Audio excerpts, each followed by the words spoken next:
ಶಾಲೆಗೆ ಏನು ಹೇಳ್ಕೊಟ್ರಿ ಮಿಸ್ ಬಾ ಅಲ್ಲಿ ಮಾತ್ರ ಬಾ ನೀನು ನೋಡ್ತಾನೆ ಬರ್ರಿ ನೀನು ನಿಂಗೆ ಎಷ್ಟು ಹೇಳಿದ್ರೆ ಆಟ ಬಾ ನೀನು ಏನು ಒಂದು ಓದಕ್ಕೆ ಬರಂಗಿಲ್ಲ ಒಂದು ಬರೆಯಕ್ಕೆ ಬರಂಗಿಲ್ಲ ಒಂದು ಹಾಡು ಹೇಳಂಗಿಲ್ಲ 10 ಮಟ್ಟ ಮಜ್ಜಿ ಹೇಳಕ್ಕೆ ಬರಂಗಿಲ್ಲ ನಿನಗೆ ಬಾ ಮಾಡ್ತಾನೆ ಬಾ ನೀನು ಮನೆಗೆ ಬಾ ಬಾ ಬಾ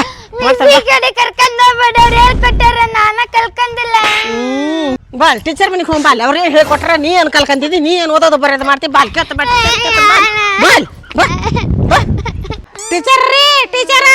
ರೀ ಟೀಚರ ರೀ ರೀ ಬರ್ರಿ ಇಲ್ಲಿ ಅವ್ರಕ್ಕ ಯಾರವ್ರು ಯಾಕ್ರಿ ಯಾಕಾರ ಏನಾತ್ರಿ ಟೀಚರ ಏನು ಬರಕ್ ಬರೋದಲ್ಲಲ್ರಿ ಈಕಿಗೆ ಓದಾಕ ಬರಕ್ ಏನು ಬರಂಗಲ್ರಿ ಏನು ಕಸಿರಿ ಟೀಚರ್ ಆಕಿಗೆ ಅಲ್ರಿ ನಾವೆಲ್ಲ ಹೇಳ್ಕೊಟ್ಟೇವ್ರಿ ಆಕಿಗೆ ಆಕಿ ಕಲ್ಕರ್ಲಿಲ್ಲ ಅಂದ್ರೆ ನಾವೇನ್ ಮಾಡ್ಬೇಕ್ರಿ ನಮ್ ತಲಿ ಹೋಗೋ ಮಟನೇ ಹೇಳ್ಕೊಡ್ತೇವ್ರಿ ಅವ್ರಿಗೆ ಪಾಠನ ಅಲ್ರಿ ಟೀಚರ್ ಫೀಸ್ ಏನ ಹಂಗ ಕಟ್ತೇವೇನ್ರಿ ಸುಮ್ಮನೆ ಕಟ್ತೇವೇನ್ರಿ ಎರಡು ಹೇಳಿ 100 ಆತಾವ ನೋಡ್ರಿ ಟೀಚರ್ ಅಲ್ರಿ ಅಕ್ಕಾರ ಈಗಿನ 2 ಎಳೆ 100 ಅಂತಾಳ ಮುಂಚೆ ಎಷ್ಟ ಅಂತಿದ್ ಹೇಳ್ರಿ 2 ಎಳೆ 1000 ಅಂತಿದ್ರಿ ಕಟ್ಟೋದು 100ಕ್ಕೆ ತಂದಿರ್ತೇನ್ರಿ ಇನ್ನೊಂದ್ ಸ್ವಲ್ಪ ಕಟ್ಟೋದು 50ಕ್ಕೆ ತರ್ತಾನೆ ಇನ್ನೊಂದ್ ಸ್ವಲ್ಪ ಕಟ್ಟೋದು 2 ಎಳೆ 4 ಅನ್ನಂಗ್ ಮಾಡ್ತೇನೆ ತಗೋರಿ ಹೌದನ್ರಿ ಈಕಿನ ಕಟ್ಟದ ಮೂರ್ತಿ ಮಾಡ್ರಿ ಇನ್ನೂ ಒಟ್ಟು ಕಟ್ಟ್ರಿ ಈಕಿನ್ನ ಪಾಡ ಕಟ್ಟ್ರಿ ಈಕಿನ್ನ